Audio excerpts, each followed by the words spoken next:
সকালে এসে ঘুরে যাও, সেকেন্ড হাফে নয়।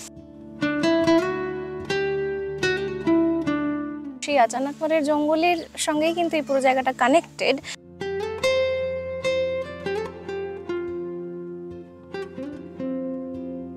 কালবৈশাখী নেমে মেঘ করে পুরো একদম জমজমাট ওয়েদার।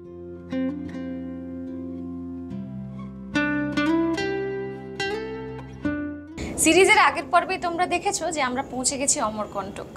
এখন এই অমরকণ্টকে এত জায়গা দেখার যে একদিন বা 1.5 দিন মতো সময় হাতে নিয়ে এলে সত্যি সেটা শেষ করা কিন্তু একটা দুরূহ ব্যাপার। তোমরা এখানে এলে কোন কোন স্পটগুলো ঘুরে দেখা মাস্ট, নিজের একদিনের সাইট সিইংকে কীভাবে প্ল্যান করলে সবচেয়ে বেশি জায়গা কভার করতে পারবে, সেটাই তোমাদের ঘুরিয়ে দেখাবো এই ভ্লগে। আর যদি এখনও চ্যানেলটা সাবস্ক্রাইব করা না থাকে সাবস্ক্রাইব করে দিও, আর পুরো ভিডিওটা অবশ্যই স্কিপ না করে দেখো।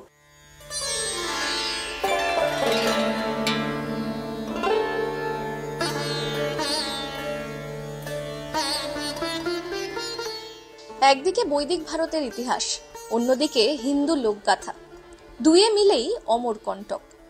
এই শহর তো শুধু শিবতীর্থ নয়, একই সঙ্গে মা নর্মদার বাপের বাড়ি।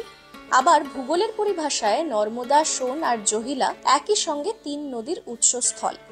তাই ভ্রমণপ্রিয় পর্যটকের কাছে অমরকণ্টক মানেই এক অন্য অভিজ্ঞতা। হ্যালো বন্ধুরা, রেকর্ডিং মোড ট্রাভেলের আরও একটা নতুন পর্বে আবার তোমাদের স্বাগত। তোমরা যারা অমরকণ্টক আসার প্ল্যান করছো তাদের জন্য এই পর্বে নিয়ে এসেছি 1 ডজন টুরিস্ট স্পটের সন্ধান। তাহলে চলো শুরু থেকে শুরু করি।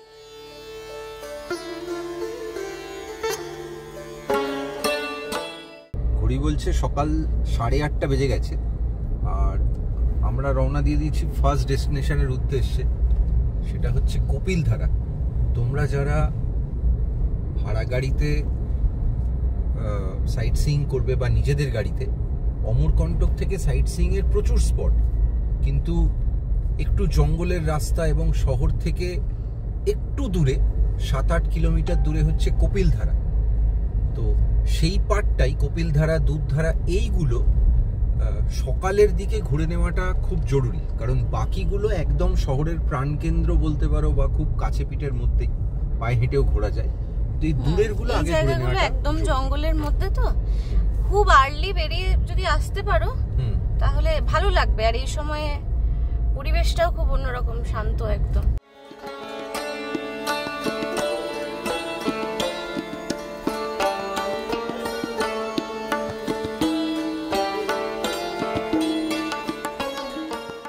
গত পর্বে তোমাদের দেখিয়েছিলাম আমাদের অমরকণ্টক আসার জার্নি, সঙ্গে নর্মদার আরতি। আজ অমরকণ্টকের বাকি স্পটগুলো ঘুরে দেখব আমরা। মূল শহর থেকে কপিলধারার দূরত্ব প্রায় 6.5 কিলোমিটার। এখানে কপিলধারা আর দুধধারার একটাই কমন পার্কিং। গাড়ি রেখে বাকি পথটা হেঁটেই যেতে হয়। নর্মদা নদীর যাত্রাপথে এখানেই দেখা যায় প্রথম জলপ্রপাত।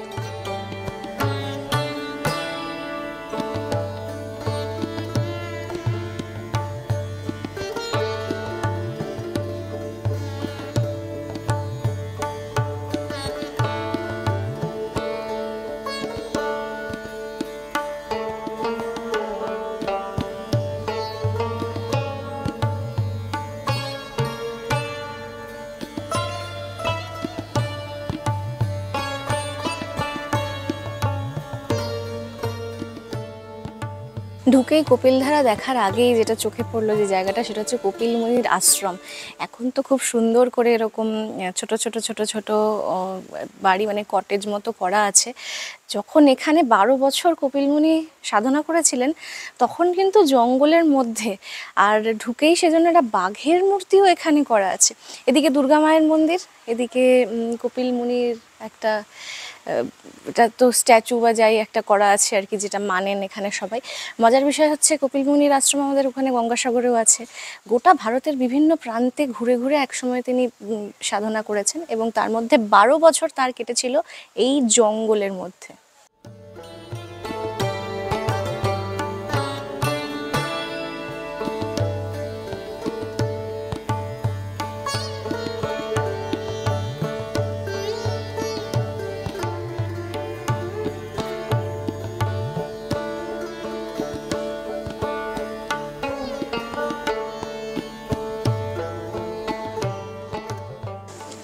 কপিল মুনির আশ্রমের ঠিক পাশেই উল্টো দিকেই রয়েছে এরকম একটা ভিউ পয়েন্ট করা। এখান থেকেই কিন্তু কপিল ধারা দেখতে পাওয়া যায়। এখন জলের ধারা একটাই আছে। আচ্ছা, দেখাচ্ছি তোমাদের, সামান্য একটু দেখা যাচ্ছে। এই দেখো,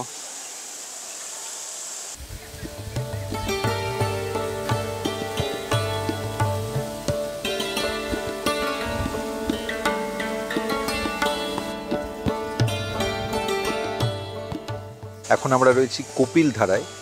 এটাই হচ্ছে এখানে অন্যতম আকর্ষণ। কপিল মুনি আশ্রমের জাস্ট উল্টো দিকেই একটা ছোট্ট ন্যাচারাল জলপ্রপাত।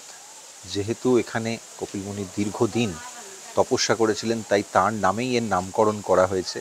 এবং এই যে ন্যাচারাল ফলস বলতে পারো, এটা কিন্তু তোমরা যদি বর্ষার পর মানে সেপ্টেম্বর অক্টোবর পুজোর সময় ওই সময় বেড়াতে আসো, তাহলে হয়তো এই জলের ধারাকে পুরো অন্য চেহারায় দেখবে। আমরা যেহেতু একদম ভরা গ্রীষ্মে মে মাসে এসেছি, ফলে খুব জলের ধারা অল্পই দেখতে পাচ্ছি। তবে জায়গাটা খুব সুন্দর, মানে আমি জাস্ট তোমাদের একটা 360 ঘুরিয়ে দেখিয়ে দেওয়ার চেষ্টা করছি। পুরো চারপাশটা একটা পাহাড় দিয়ে ঘেরা জায়গা, সেখানেই এই আশ্রম। অবশ্যই রেকমেন্ড করব তোমরা এটা এলে সকালে এসে ঘুরে যাও, সেকেন্ড হাফে নয়। আর এখান থেকে এরপর আমরা চলে যাব এই দিকটায়। এখান দিয়েই কিন্তু যেতে হয় দুধধারা।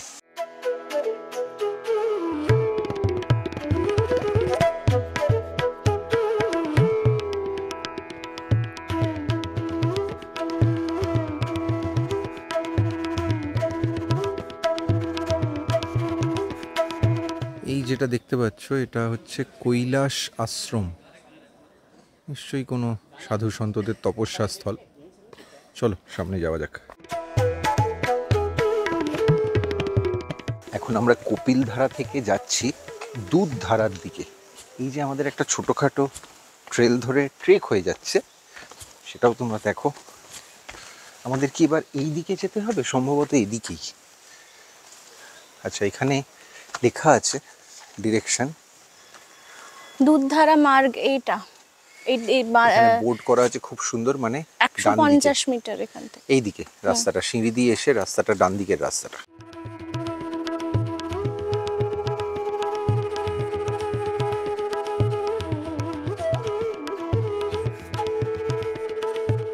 উৎসস্থল থেকে নর্মদার যাত্রাপথে দ্বিতীয় ঝর্ণা তৈরি হয়েছে এই দুধধারায়, যার উচ্চতা মাত্র 10 ফুট। তবে এই জায়গার মাহাত্ম্য অন্য দিক থেকে।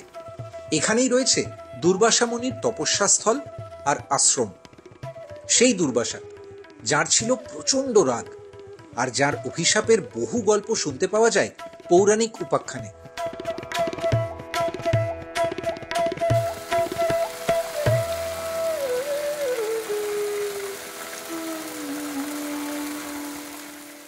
পবিত্র কোনো জলধারা বা জলাশয়ে দেখলেই বা সেরকম কোনো জায়গায় গেলেই অনেকেরই হয়তো একটা অভ্যেসও আছে, আবার ইচ্ছেও থাকে যে তারা সেখানে স্নান করবেন। তবে এটা জানিয়ে রাখা ভালো, কপিল ধারা বা দুধধারা দু জায়গাতেই কিন্তু স্নান করা একেবারে যাকে বলে ব্যান্ড, মানে নিষিদ্ধ। সেরকম কিছু এখানে করা যায় না, চেষ্টাও করো না, তাতে ফাইন হবে। এখানে প্রচুর আশ্রমে এখনও অনেকে আছেন, তারাও এতে অসন্তুষ্ট হন এবং সেই পরিস্থিতিটা আনার কোনো প্রয়োজন নেই।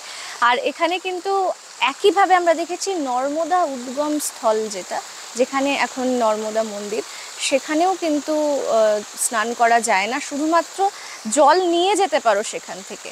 কাজে এই বিষয়গুলো এখানে এলে একটু মাথায় রেখো। নর্মদা মন্দির সেটা কিন্তু দেখানো হয়েছে আমাদের এর আগের ব্লগে, সেটা যদি মিস করে গিয়ে থাকো তাহলে লিঙ্ক করে দিলাম, উপরে আই বাটনে লিঙ্ক থাকবে, নিচে ডেসক্রিপশন বক্সে।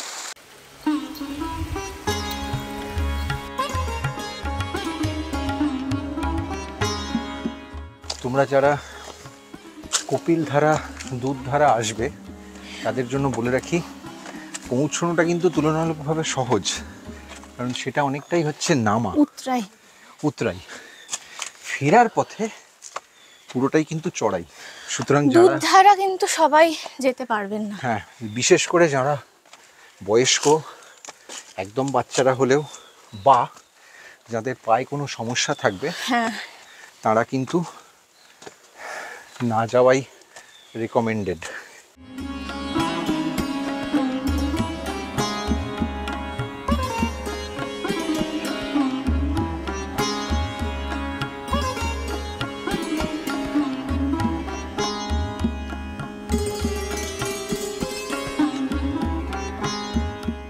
যেখান থেকে কপিলধারা ওপর থেকে নিচে পড়ছে তার একটু আগে এই যে দুটো পায়ের ছাপ, এই পদচিহ্নগুলো অনেকের বিশ্বাস ভীমের। নর্মদা মা যখন রুষ্ট হয়ে চলে যাচ্ছিলেন তখন ভীম তাকে আটকান এবং সেই পায়ের ছাপই নাকি পাথরের ওপর আছে বিশ্বাস।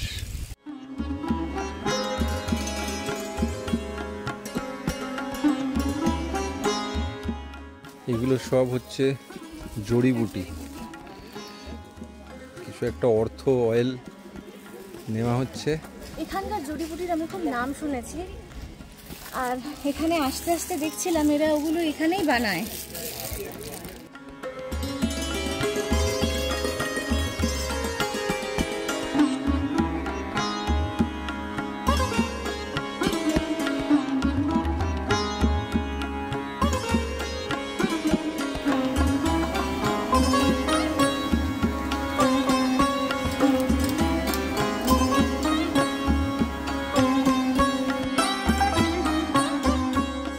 এটা কিন্তু আজকে আমাদের ধরতে পারো ব্রেকফাস্ট কাম লাঞ্চ, দ্বিতীয় ব্রেকফাস্ট। আমরা নিয়েছি মশলা ধোসা।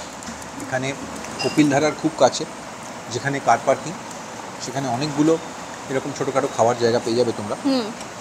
অনেক রকম খাবার পাবে, আলুর পরোটা, পুরি সবজি। আমরা মশলা ধোসা নিলাম, চাইলে ভাতও খাওয়া যেত, সেটাও ছিল। রিভার রেস্টুরেন্ট বলে এরকমই একটা খাবার দোকান দাঁড়িয়েছি। মশলা ধোসা টেস্ট করছি কারণ এখানে কিন্তু যেহেতু প্রচুর দক্ষিণ ভারতের ট্যুরিস্ট আসেন, ফলে সেই জন্য এখানে কিন্তু নিশ্চয়ই মশলা ধোসার ডিমান্ডও হাই থাকে। ধোসাটা ভালো খেতে, কিন্তু ভালো খেতে, প্লেন মানে সিম্পলের মধ্যে।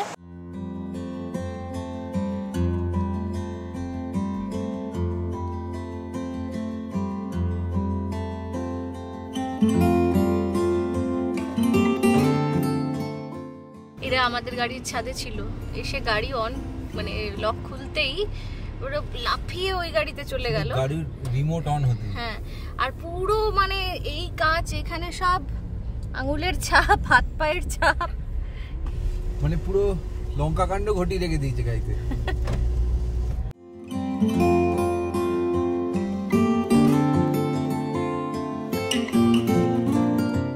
জঙ্গল দিয়ে ঘেরা অমরকণ্টকে বাঁদরদের দাপাদাপি সর্বত্র, তাই তোমরা এখানে বেড়াতে এলে সাবধান। বাই দ্য ওয়ে, আমরা এখন যাচ্ছি কবির চবুতরার পথে। কপিলধারা থেকে দূরত্ব মেরে কেটে 6.5 কিলোমিটার। পথেই পড়ল নর্মদা নদী, চারপাশে পাহাড় আর সবুজের ঘেরাটোপের মধ্যে স্বচ্ছ টলটলে জলধারা। এরপর শহরের দিকে না গিয়ে আমরা ধরে নিলাম ছত্তিশগড়ের দিকে চলে যাওয়া 45 নম্বর জাতীয় সড়ককে কানেক্ট করা পথ। এ পথেই দুরাজ্যের সীমানায় কবিরের বসত ভিটে।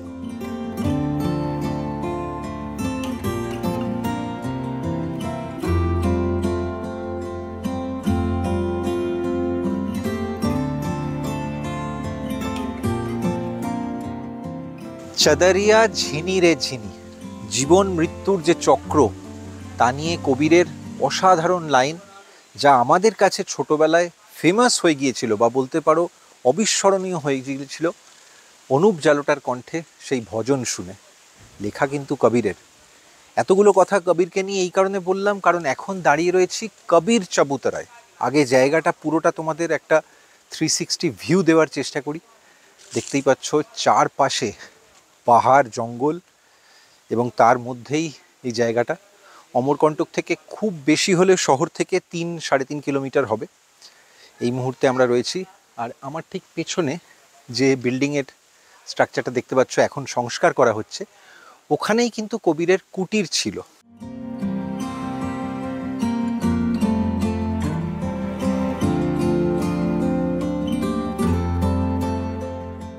এই জায়গাটার একটা ইতিহাস আছে।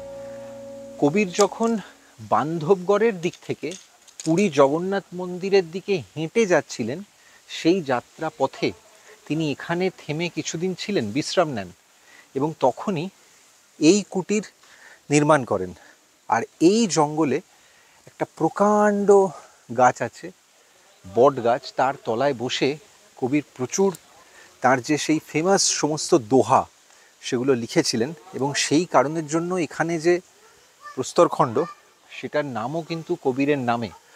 আর চবুতরা বলা হয় কারণ এইখানে, যেটা এই মুহূর্তে দেখতে পাচ্ছ বাঁধিয়ে দেওয়া হয়েছে, এই পাথরটা, এখানে বসেই কিন্তু কবির তার সমস্ত দোহাগুলো লিখতেন এই গাছের ছায়ায় বসে।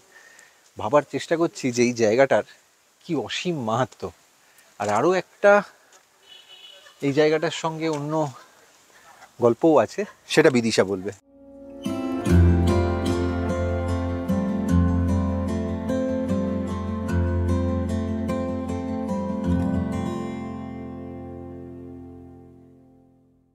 কবিরের সঙ্গে বা কবিরের দোহা বা কবিরের জীবন দর্শন যেটাকে বলা যেতে পারে, সেটার সঙ্গে তো আমরা সবাই খুব পরিচিত।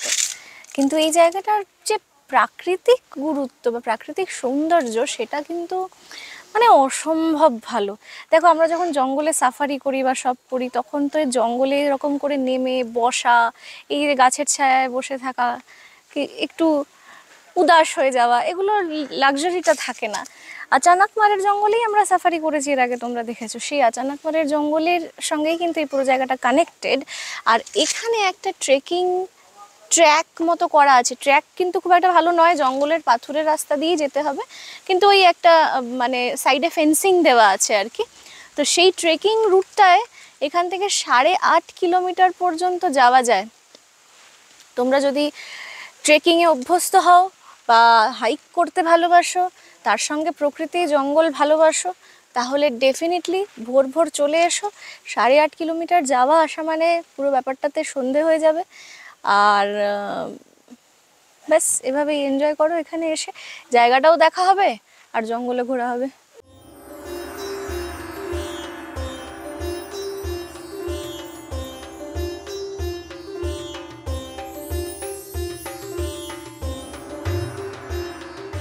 খুব খিদে পেয়েছিল, তাই কবির চাবুত্রা ঘুরেই হোটেলে ফিরলাম। প্রায় 2 ঘন্টা বাদে আবার বেরিয়ে দেখলাম এক অন্য অমরকণ্টককে। আমরা যখন কালাচুরি মন্দিরে পৌঁছলাম, তখনও আকাশে মেঘের ঘনঘটা।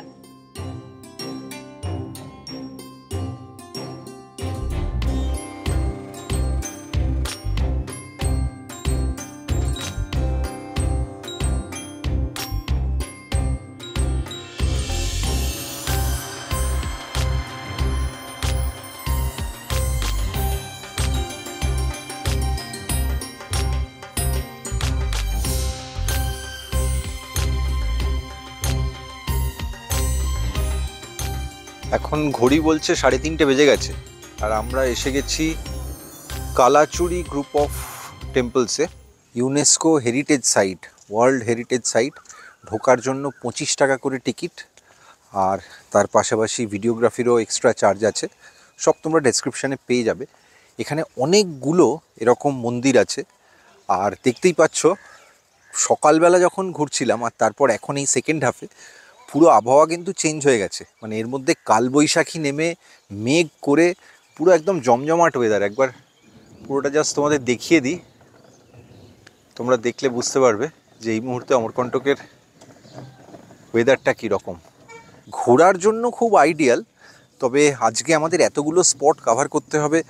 কটা শেষ পর্যন্ত সানসেটের আগে আমরা পারবো, দেখা যাক। সবই তোমাদের দেখাবার চেষ্টা করব।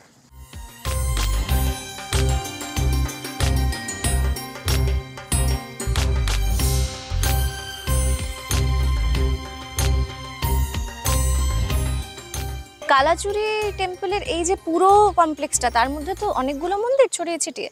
এখন আমি যেটার সামনে দাঁড়িয়ে আছি, এটা হচ্ছে পাতালেশ্বর মন্দির।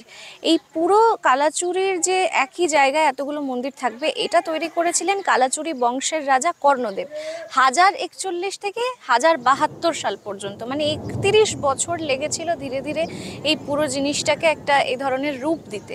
কিন্তু এইখানটা, এই জায়গাটার একটা অদ্ভুত মাহাত্ম্য আছে, মিথ বলতে পারো বা বিশ্বাস বলতে পারো। এই পাতালেশ্বর মন্দিরে যে শিবলিঙ্গ রয়েছে, সেটা নাকি আসলে স্থাপনা হয়েছিল আদি শঙ্করাচার্যর হাত ধরে। আর এখানে কিন্তু বাকি যে মন্দিরগুলো, সেগুলোতে পুজো হয় না। মেন মন্দিরটা ওইখানে, ওখানেই পুজো হয়। বাকি পুরোটা তো এখন হেরিটেজ সাইট।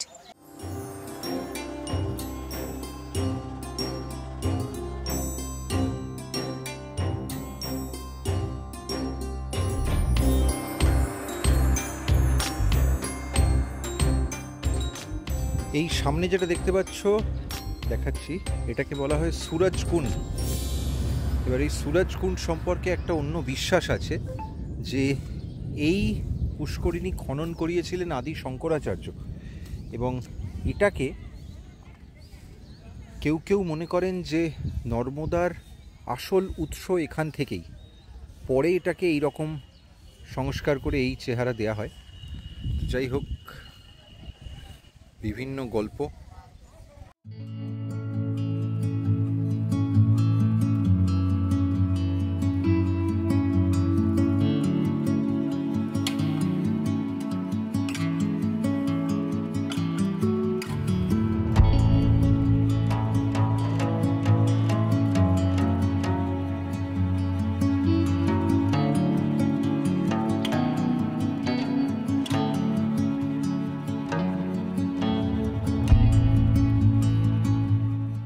অমরকণ্টক বললেই ক্যালেন্ডারে যে ছবিটার কথা মনে পড়ে সেটাই আমরা দেখতে পাই তিনটে মাথা। মজাটা যেটা হচ্ছে, যেটা তোমরা দেখেছো ক্যালেন্ডারে সেটা কিন্তু আদতে মন্দির নয়, এটা কিন্তু একটা মন্দিরের জাস্ট একটা গেট বা দ্বার বলতে পারো। আসল যে দ্বার, সেটাই প্রধান দ্বার, সেটা হচ্ছে এইটা। এবং ভেতরে দেখো এই যে স্ট্রাকচারটা, এই স্ট্রাকচারটা কিন্তু এখনো তৈরি হচ্ছে। শ্রীযন্ত্র মন্দির যেটাকে বলা হয়, তার যে মেন কমপ্লেক্স, সেটা কিন্তু তৈরি হতে আরও সময় লাগবে। এবং সেই মন্দির কেন এত সময় ধরে তৈরি হচ্ছে বা কিভাবে সেটা তৈরি হয়, সেই গল্পটাও তোমাদের বলছি। 64 যোগিনীর এই মন্দির আদতে তন্ত্র সাধনার এক শক্তিপীঠ, তাই এর নির্মাণেও রয়েছে চমক। 1991 সালে এই মন্দির তৈরির কাজ শুরু হয়, কিন্তু নির্মাণ শেষ হতে সম্ভবত আরো 7-8 বছর লাগবে। কেন এত ধীরগতি?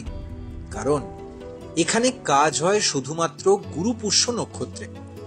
হিন্দু জ্যোতিষ অনুসারে পূর্ণিমা থেকে প্রতি 8 দিনে একবার প্রবেশ ঘটে এই নক্ষত্রের, আর একমাত্র সেদিনই এই মন্দির তৈরির কাজ হয়। শ্রীযন্ত্র মন্দির ঘুরে আমরা ধরলাম সোনমুড়ার পথ।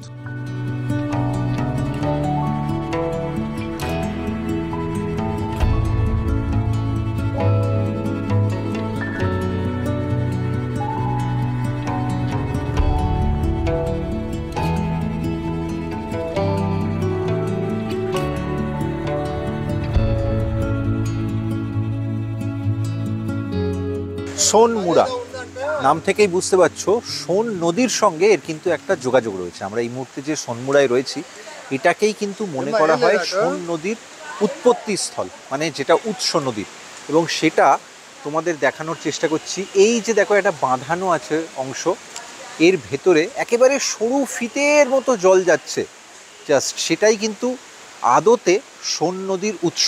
এবং এই যে জায়গাটা, একবার তোমাদের চারপাশের ভিউটাও দেওয়ার চেষ্টা করি 180 ডিগ্রিতে। পুরো দেখতে পাচ্ছ শালের জঙ্গল, তার মধ্যে অসাধারণ এই জায়গাটা, প্রচুর মন্দির চারপাশে, কারণ এটাকে অত্যন্ত পবিত্র মানা হয় হিন্দু মতে। এবং এটা কিন্তু একটা শক্তিপীঠ। এর পাশাপাশি যে তাৎপর্যটা এখানে আছে, অমরকণ্টকের যে আলাদা তাৎপর্যটা আছে, সেটাও কিন্তু খুব ইন্টারেস্টিং। সেটা হলো, অমরকণ্টক থেকে একই সঙ্গে শুধু সোন নয়, শুধু নর্মদা নয়, তিনটে নদীর উৎস, যেখানে নর্মদা, সোন ছাড়াও রয়েছে জহিলা। এবং খুব ইন্টারেস্টিং যেটা, এখানের যে পাহাড়ের যে মালা, পর্বতমালা বা পাহাড়ের যে শৃঙ্গগুলো, সেই রেঞ্জটার সবথেকে বড় বিশেষত্ব হচ্ছে ভৌগোলিক দিক থেকেও ভারতের এই অঞ্চল থেকে, মধ্য ভারত থেকে নদীগুলো কি বাহিনী নদী হবে, অর্থাৎ কোন নদীর স্ট্রিম কোন দিকে রওনা হবে, সেটাও কিন্তু এখানেই ঠিক হয়েছে, এই পাহাড়ের ধাপগুলো থেকেই। যার মধ্যে একমাত্র পূর্ব বাহিনী, অর্থাৎ যে দেহরি অনসনে আমরা সোন নদীর ব্রিজ ক্রস করি, সেদিকে চলে গেছে সোন নদী পূর্ব ভারতের দিকে, বঙ্গোপসাগরের দিকে। আর বাকি দুটো, নর্মদা এবং জহিলা, তারা কিন্তু পশ্চিম ভারতে রওনা দিয়েছে এবং তাদের কিন্তু অভিমুখ হচ্ছে আরব সাগরের উদ্দেশ্য করে। খুব ইন্টারেস্টিং ফ্যাক্ট। এবং সেই জন্যই মনে হলো এই জায়গাটার তাৎপর্য তোমাদের অবশ্যই জানানো উচিত। আর যদি তোমরা শুধু তীর্থস্থান হিসেবে ধর্মীয় কারণে এখানে আসতে চাও, তাহলে এখানেই রয়েছে সেই শক্তিপীঠ মন্দির। প্রচুর আশেপাশেও মন্দির আছে, তবে এই গোটা জায়গাটা কিন্তু বিকেলের আগে অবশ্যই ঘুরে নিও।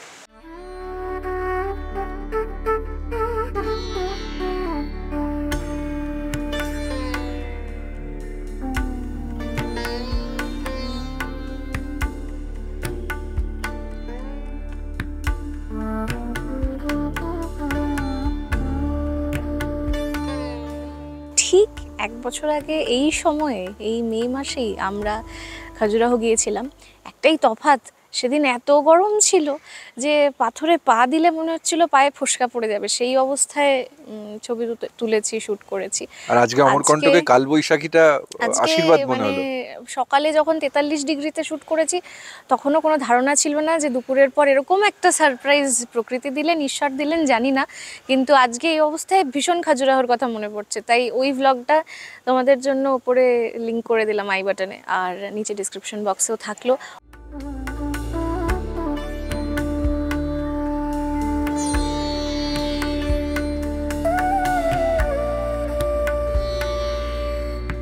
সোনমুড়া থেকে আরও অনেকটা নেমে এসেছি, সিঁড়ি করা আছে, তারপর খানিকটা পায়ে চলা পথ। এখানে এই কারণে নেমে এলাম, এই জায়গাটায় একটা ভিউ পয়েন্ট সম্ভবত হয়েছিল বা সংস্কার করে আবার তৈরি করা হচ্ছে। দেখো এই পাশটাতেই তো অসম্ভব সুন্দর ভিউ, সেই ভিউটাই তোমাদের দেখাবো বলে এলাম। পুরো ভ্যালিটা অমরকণ্টকের এখান থেকে দেখতে পাওয়া যাচ্ছে।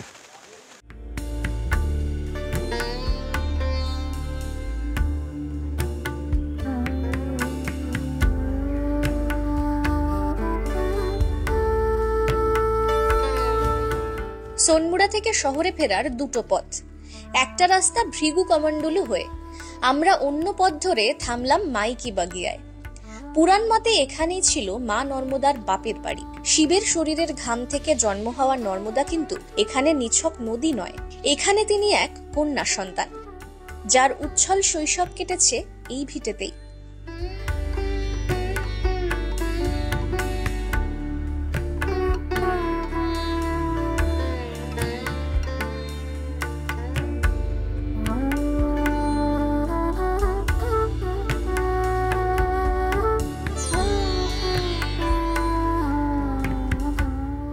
বিকেল গড়িয়ে আসছে, তাই আমরা রওনা দিলাম সর্বদয় দিগম্বর জৈন মন্দিরের দিকে।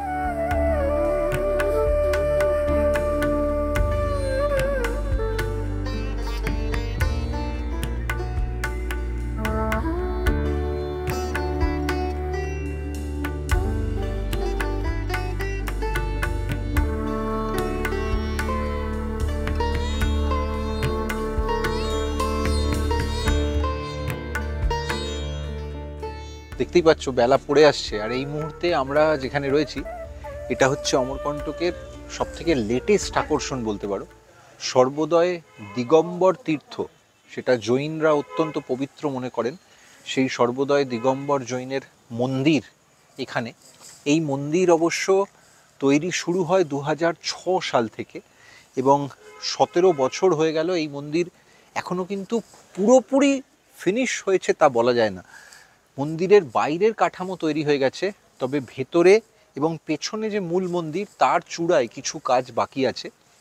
এই যে মন্দির, সেই মন্দিরের কিন্তু 151 ফুট উঁচু এই যে স্ট্রাকচারটা দেখতে পাচ্ছ, স্ট্রাকচারটা এর পাশাপাশি আরও অনেক কিছু বৈশিষ্ট্য আছে, সেগুলো সব তোমাদের বলবে বিদিশা। এবং তার আগে এই মন্দির চত্বরটার একটা অন্য তাৎপর্য আছে, কিন্তু জৈনদের তীর্থঙ্কর দিগম্বর যে বিভিন্ন সেক্ট হয়, দিগম্বরদের কাছে এর কিন্তু অন্য গুরুত্ব।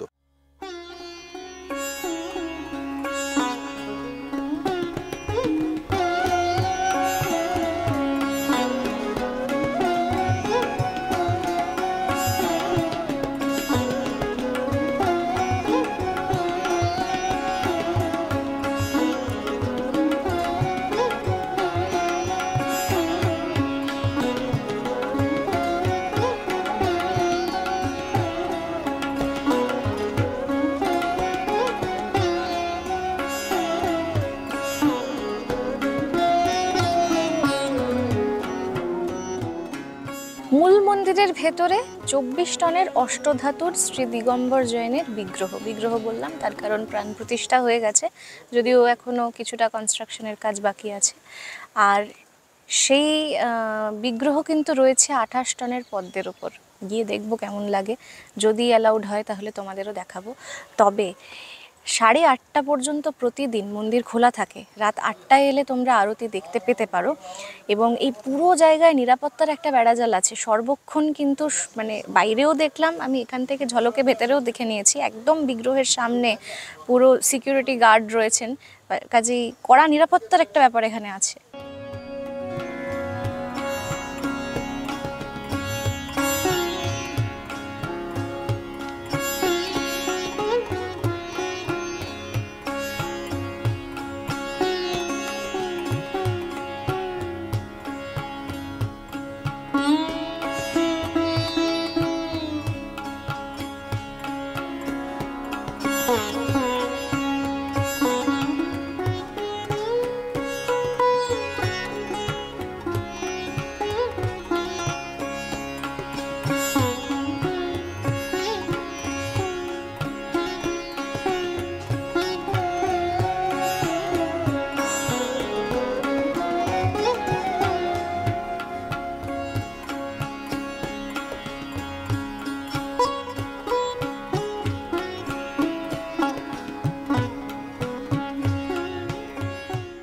এইখানে যেটা দেখতে পাচ্ছ ঠিক মন্দিরের উল্টো দিকে, এটাই কিন্তু নর্মদা দুয়ার বলেও লেখা রয়েছে। দেখো এইখান দিয়ে নর্মদা নদী চলে গেছে। এটা কিন্তু স্নানঘাট। সন্ধে নামছে, প্রায় সানসেট হচ্ছে, এখনো কিন্তু এই জায়গাটায় একই রকম ভিড়। আর এই জায়গাটা দেখে আমি জানি না প্রদীপ্ত কি বলবে, আমার কিন্তু ভীষণ সরজুর ঘাটের কথা মনে পড়ছে। মানে অযোধ্যায় প্রচন্ড গরমে সারাদিন ঘুরে বেড়ানোর পরে সরজুর জলে পা ওখানে চোবানো অ্যালাউড, ওখানেও এইভাবেই ঘাট করা আছে, সেখানে পা ডুবিয়ে আমরা বসেছিলাম। সে অসম্ভব একটা অভিজ্ঞতা। আর তার সঙ্গে সেই অসাধারণ আলোকসজ্জা, দারুণ দারুণ। হ্যাঁ, এখানে অবশ্য রাম কি পেড়ির মতোই। অযোধ্যা গেলে তোমরা রাম কি পেড়িতে অবশ্যই সন্ধে কাটিয়ে তোমরা, ইনফ্যাক্ট ভ্লগটা আমরা লিংক করে দেবো। আমরা গিয়েছিলাম রাম মন্দির উদ্বোধনের ঠিক আগে, মানে রাম মন্দির হওয়ার পরেও রাম কি পেড়ি বদলাবে না, বরং ওখানে একটা আরতি হয়, কিন্তু ওখানে আরতিটা একটু আগে হয়, সন্ধ্যেবেলা 6টা 6:15 নাগাদই শুরু হয়ে যায়। তোমরা গেলে ওটা মিস করো না।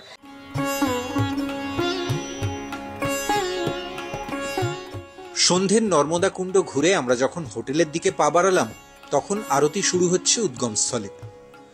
অমরকণ্টক সাইট সিইং এর এই পর্বটা তোমাদের কেমন লাগলো কমেন্টে লিখো। তোমাদের কমেন্টের অপেক্ষায় থাকি। এই পর্ব নিয়ে কোনো প্রশ্ন থাকলে আমাদের সঙ্গে যোগাযোগ করতে পারো এই নাম্বারে।